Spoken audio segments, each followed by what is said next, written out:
Vamos ler a palavra do Senhor que diz assim: passadas estas coisas, havia uma festa dos judeus, e Jesus subiu para Jerusalém.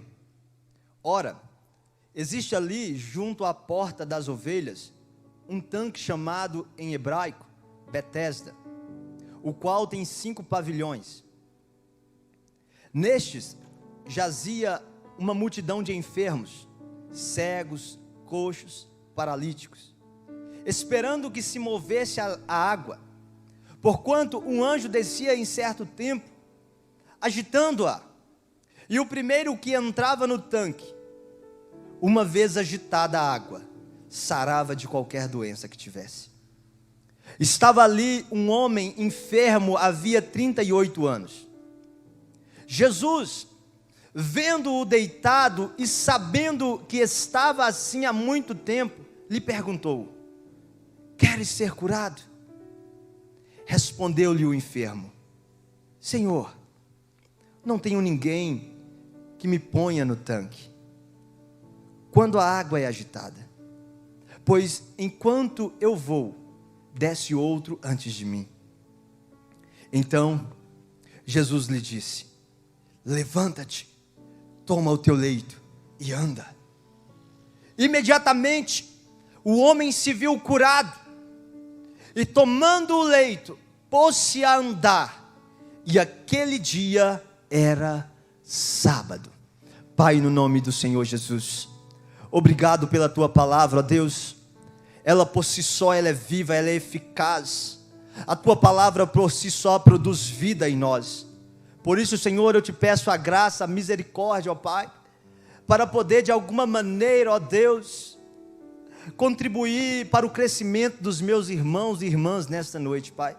Quem sou eu? Eu não sou ninguém, Pai.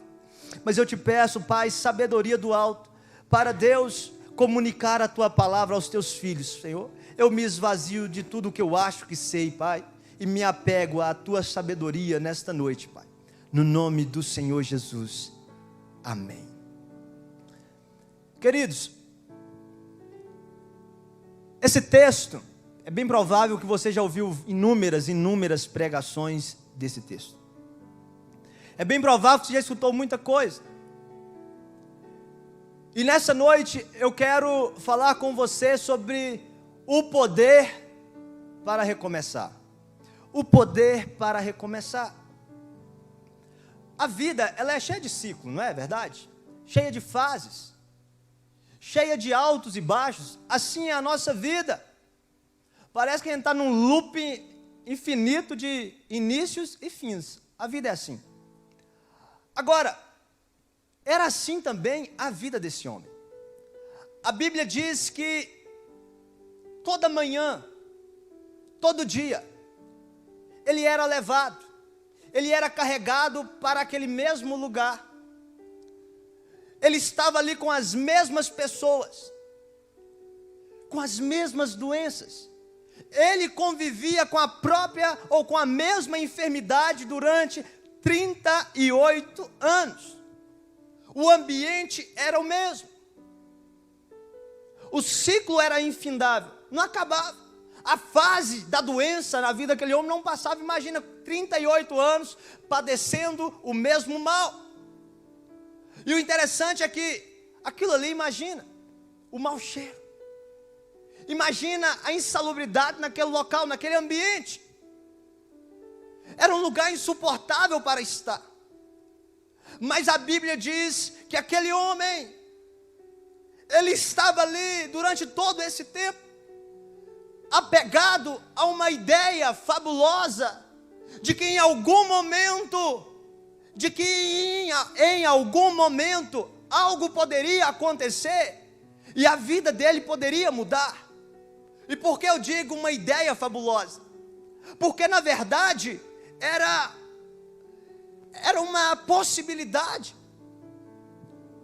A bem da verdade, você viu aí no seu texto, no versículo 4, o texto ele está entre colchetes. Porque na verdade, o que nós encontramos nesse tanque chamado Betesda, na verdade é o desenho na parede, a figura angelical. E os judeus supostamente, eles achavam que o anjo desceria e movia as águas.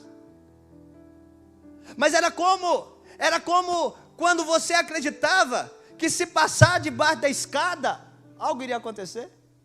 É da mesma maneira com que você aprendeu quando criança, que se você deixasse a sua chinela virada de bruços, seu pai ou a sua mãe morreria. Era nessas ideias, era nessas fábulas que ele se apegava. Um divã, um sonho, uma hipótese, uma poeira do que poderia ser real.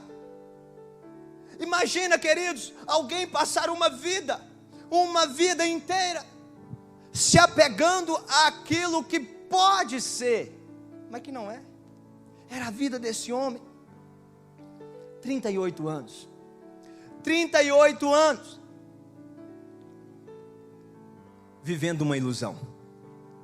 38 anos indo para o mesmo local, indo para o mesmo ambiente, com as mesmas pessoas, com a mesma doença, convivendo com a mesma realidade, baseado numa ilusão. Deixa eu te perguntar uma coisa nessa noite.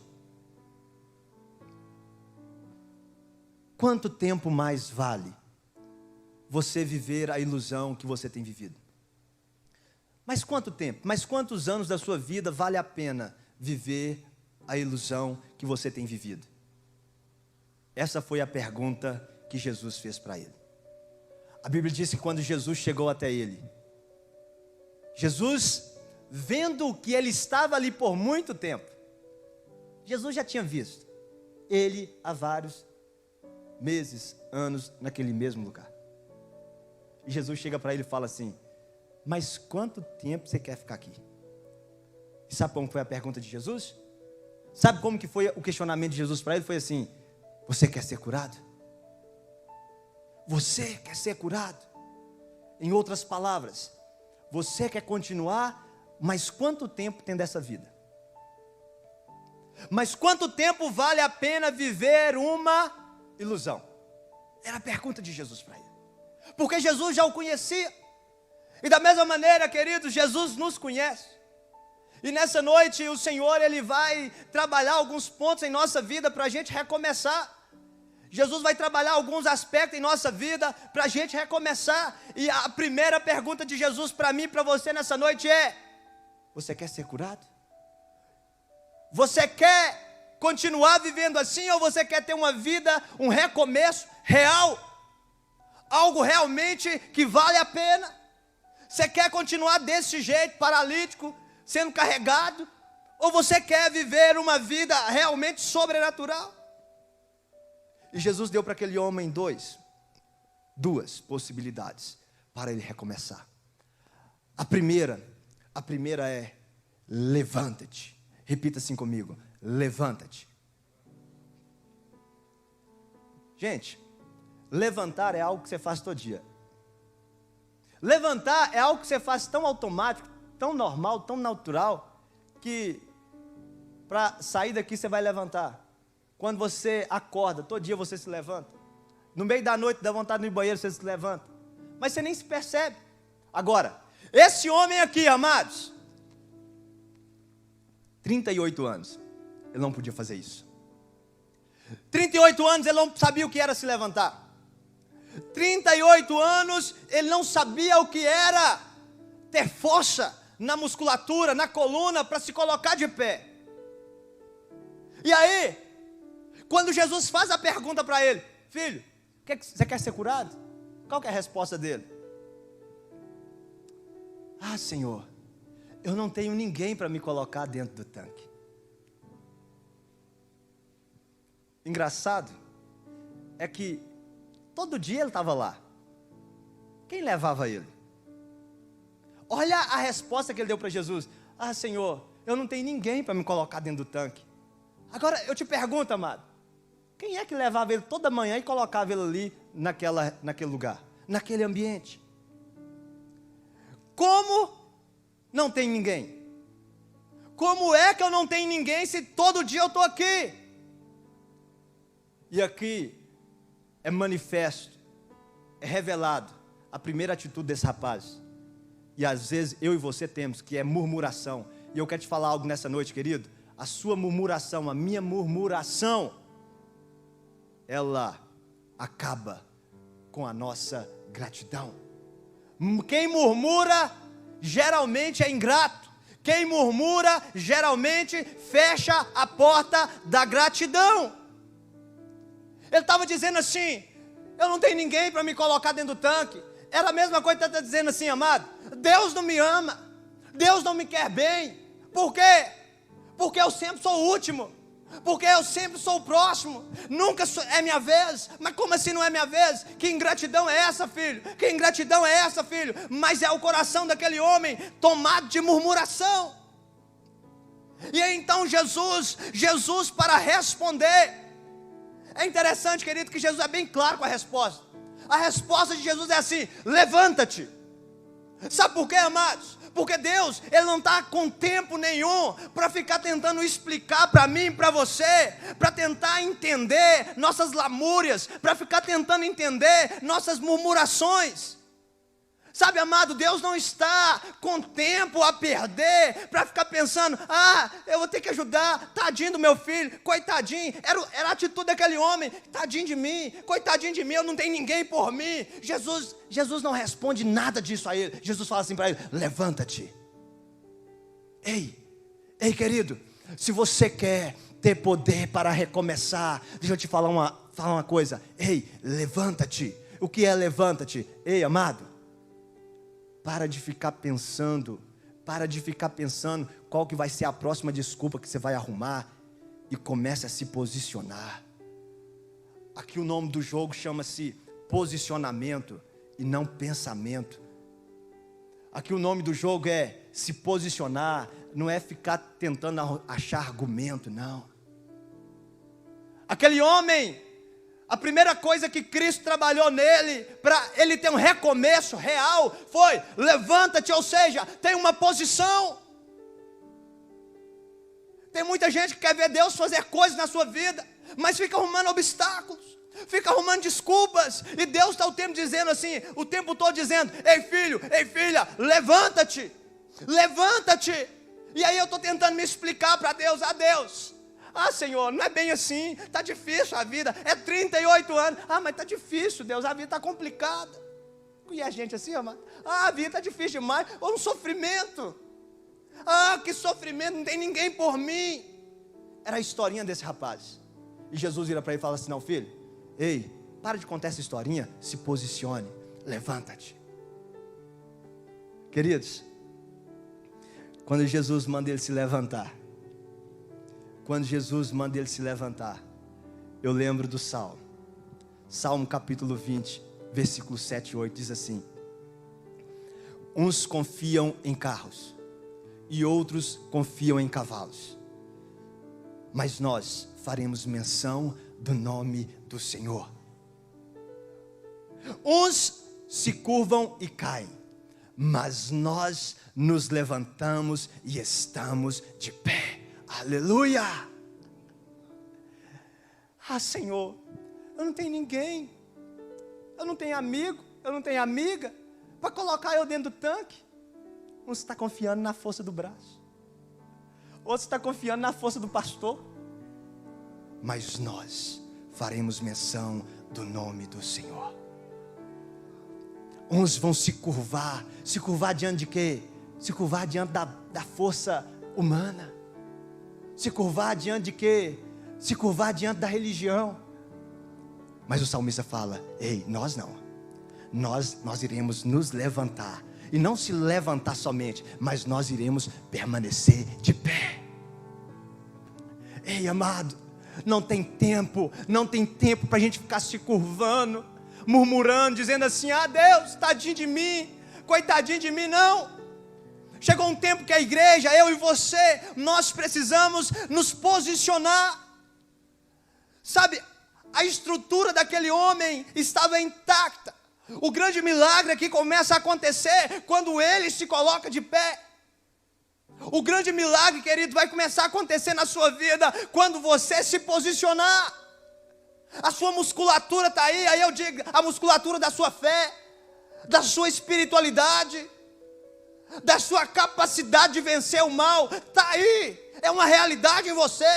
Aquele homem tinha perna, aquele homem tinha a batata da perna, tinha músculo, tinha osso, aquele homem tinha a junta, tinha as medulas, mas faltava nele posicionamento.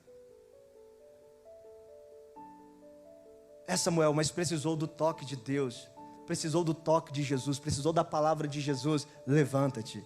Ei, nessa noite o Senhor está dizendo para você: filho, filha, levanta-te. Se era isso que te faltava, escute o Senhor dizendo com você nessa noite, querido: levanta-te.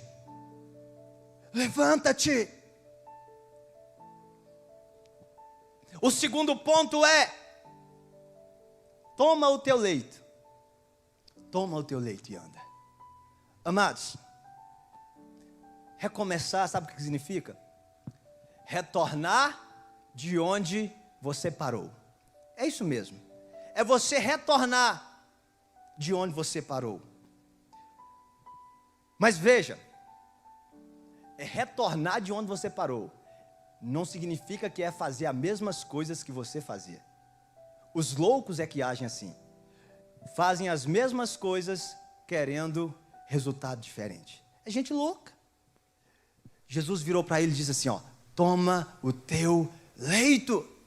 E sabe por que Jesus disse isso, querido? É porque até aquele momento, aquele moço nunca tinha tido a experiência de carregar o leito dele. Aquele homem nunca tinha carregado o leito dele. Traduz isso para mim, Samuel. Aquele homem nunca tinha sido responsável por nada na sua vida. Sempre tinha alguém para carregar. Sempre tinha alguém carregando o leito dele. Sempre tinha alguém para ele apoiar. Para ele ir no banheiro, ele precisava de alguém. Para ele levantar para comer, ele precisava de alguém. Para ele ir para o tanque de Betesda, ele precisava de alguém. Sempre tinha alguém responsável por ele. Mesmo ele sendo ingrato, sempre tinha alguém responsável por ele. E como tem gente que até hoje, a mãe tem que fazer a comida, tem que passar a roupa, tem que arrumar a cama, tem que colocar a comida no prato. Já é um marmanjo no tamanho, mas ainda depende dos pais para tudo. Ei, quando Jesus falou para ele: pega o seu leito, toma o seu leito, Jesus estava falando para ele: ei, cria vergonha na sua cara, e a partir de hoje, passa a ser um homem responsável. A resposta dele para Jesus era: Senhor, ninguém se importa comigo. E é assim, não é? Ah, tadinho de mim. A roupa está lavada, está passada. Ah, onde que está a camisa, mãe? E aí quando casa, onde está a camisa, esposa? Eita. 38 anos. Um adulto, 38 anos. Mas na responsabilidade, era um menino. A idade era 38 anos, um homem adulto. Mas na responsabilidade, ele era um menino. Deixa eu te falar uma coisa, querido.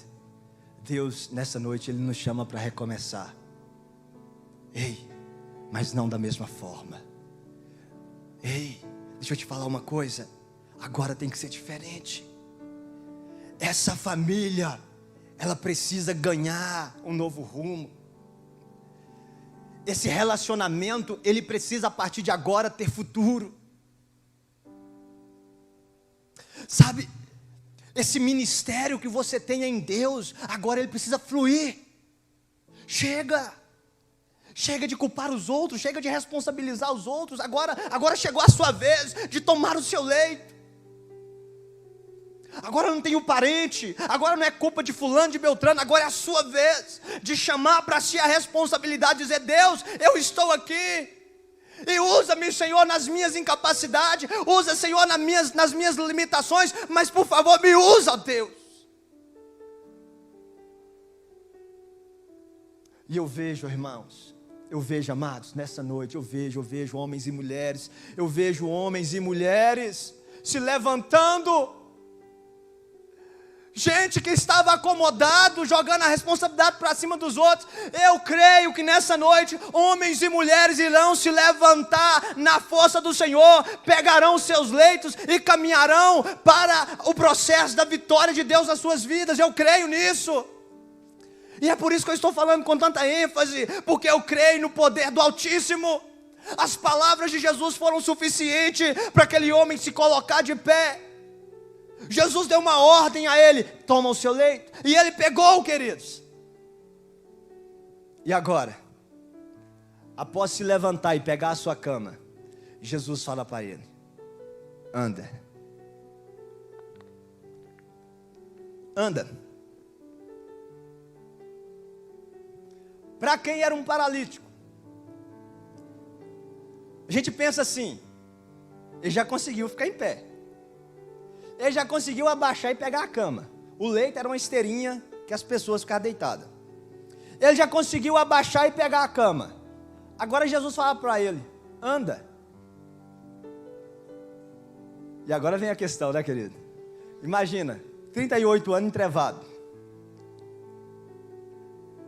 E aí deixa eu traduzir isso. 38 anos, sem aprender a fritar um ovo, hein, irmão? Está entendendo o mistério? 38 anos, sem saber arrumar a cama. Está entendendo? É 38 anos.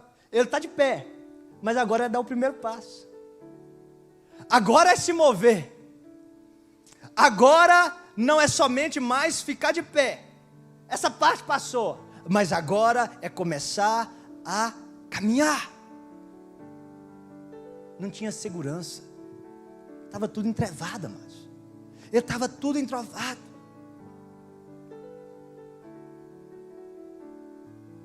Deixa eu te perguntar uma coisa: por que você tem tanto medo? Por que há tanto medo no seu coração de dar o primeiro passo para o recomeço?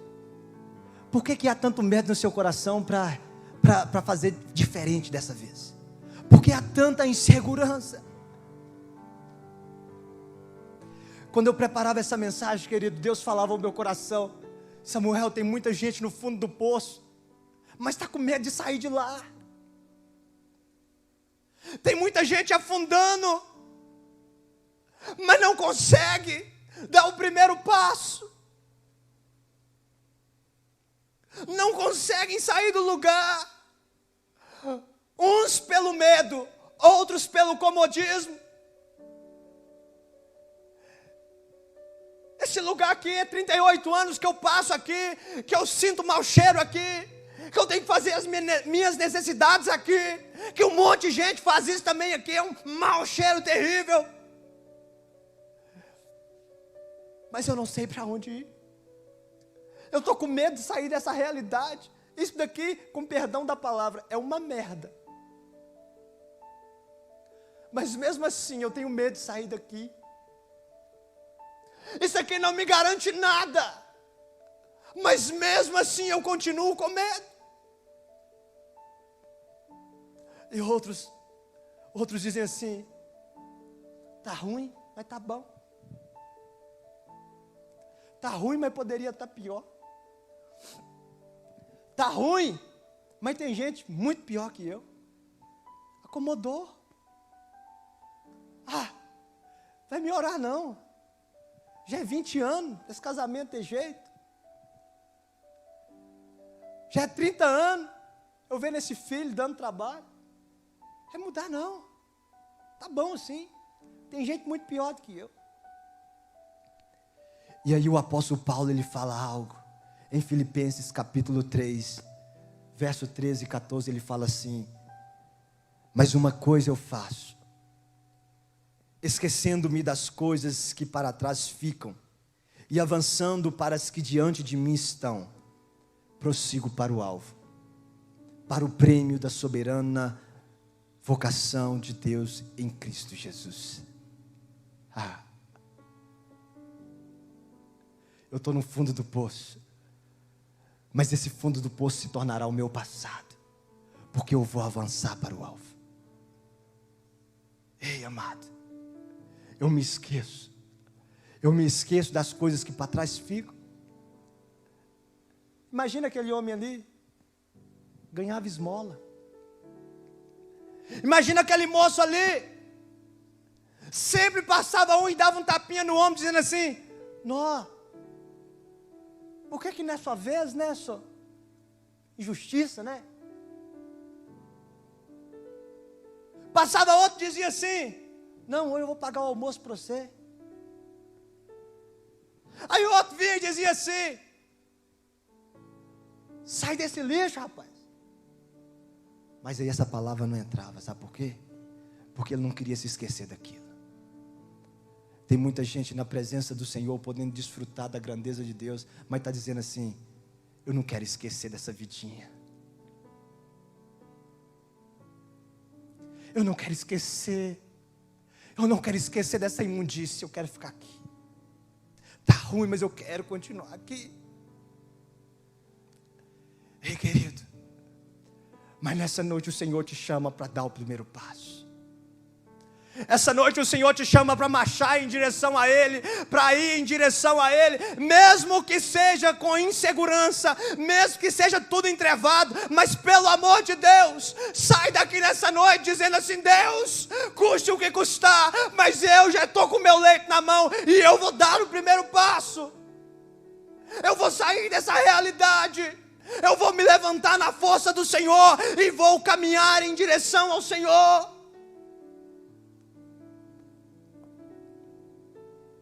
Ei, há uma canção que diz assim: segura na mão de Deus e vai. E eu finalizo dizendo: por que não dizer sobre Pedro? Senhor, és tu. Se és tu, manda que eu vá andando sobre as águas. Se és tu, Pedro, vem. Gente, você já tentou fazer isso na vida? Você já tentou dominar a água, tentar andar sobre a água? Ele era pescador experiente, boiava, sabia nadar, mas agora andar sobre a água. A água não é firme, é líquido. Imagina, de repente, aquela água que você pisa afunda, de repente ela se transforma em um líquido meio que gelatinoso, e você começa a tudo instável, tem vento forte, tem tempestade, está tudo bagunçado, está escuro, está de noite, você pode em algum momento ser engolido pelas ondas, mas ele sai do barco,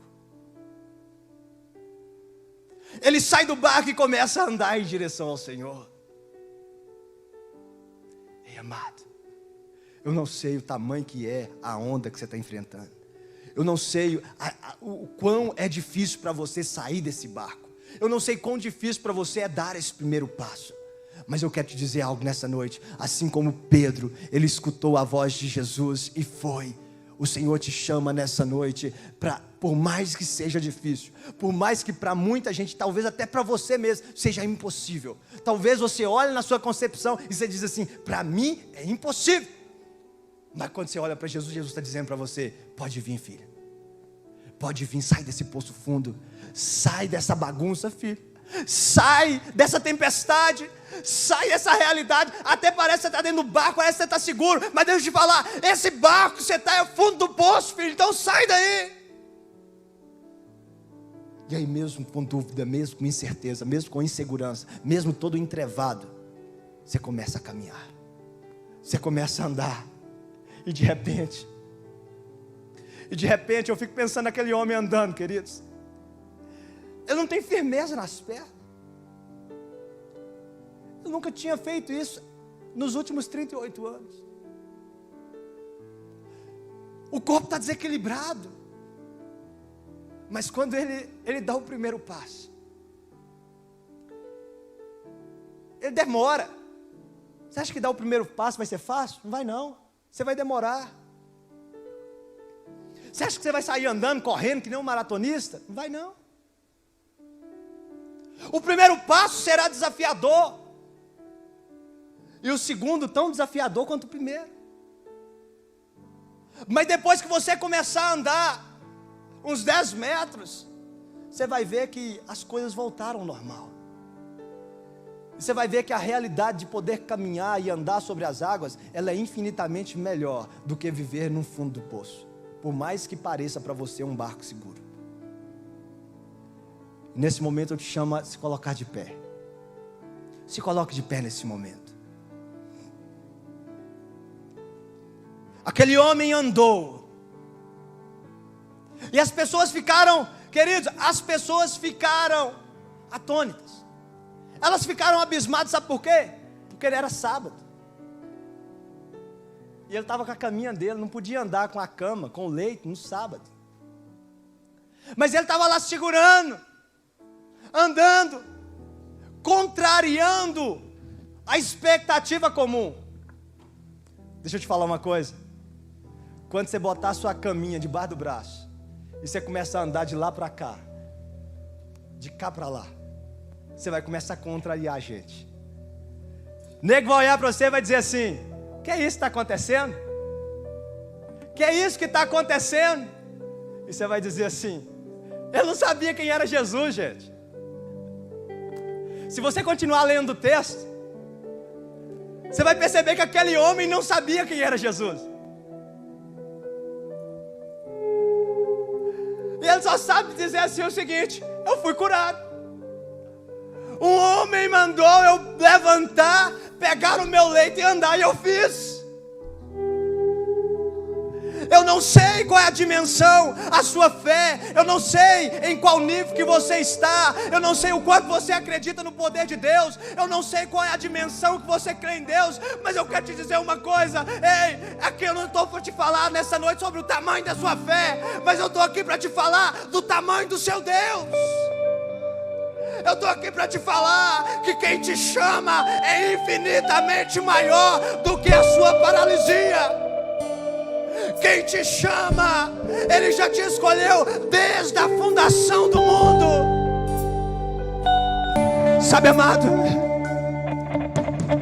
eu não sei o tamanho, eu não sei o tamanho da sua paralisia, eu não sei quão grande é a sua dor, o seu sofrimento, eu não sei quão fundo é o poço que você se encontra nesta noite. Mas eu quero te dizer nessa noite, eu quero profetizar sobre a sua vida. O Senhor tem te chamado para recomeçar. E aquele que te chama é fiel. A palavra dele vai dizer que aquele que começou a boa obra, ele é fiel para concluí-la. Ei! Deus não faz caminho, Ele não faz milagre pela metade. Ele não faz as coisas e deixa imperfeito. Tudo que Ele faz, a palavra dele vai dizer que é bom, é agradável e é perfeito. É bom, é agradável e é perfeito. Ei, amado, Deus está te chamando para recomeçar sobre aquilo que é bom, aquilo que é agradável e aquilo que é perfeito. O que o Senhor irá fazer, não é menos do que a bondade dEle. Aquilo que Deus irá fazer não é menos do que agrada ao coração dEle. Aquilo que Ele irá fazer não é menos do que a perfeição que há nele. Ei, o Espírito Santo te chama nessa noite para viver essa realidade com Ele. O Espírito Santo te chama nessa noite para segurar na mão dEle e permitir que Ele te conduza. Pai, no nome de Jesus, Senhor Deus, eu sei que é difícil se levantar, Pai. Eu sei que é difícil segurar o nosso leito na mão. Senhor, eu sei que é difícil dar o primeiro passo. Mas nessa noite, ó Espírito Santo, a mesma força, o mesmo poder que se manifestou na vida daquele pobre paralítico, Eu clamo ao Senhor nessa noite, que seja a mesma graça, a mesma virtude, ó Deus, o mesmo poder, que seja liberado, que seja liberado, que seja liberado, que seja liberado, Senhor, que seja liberado o poder para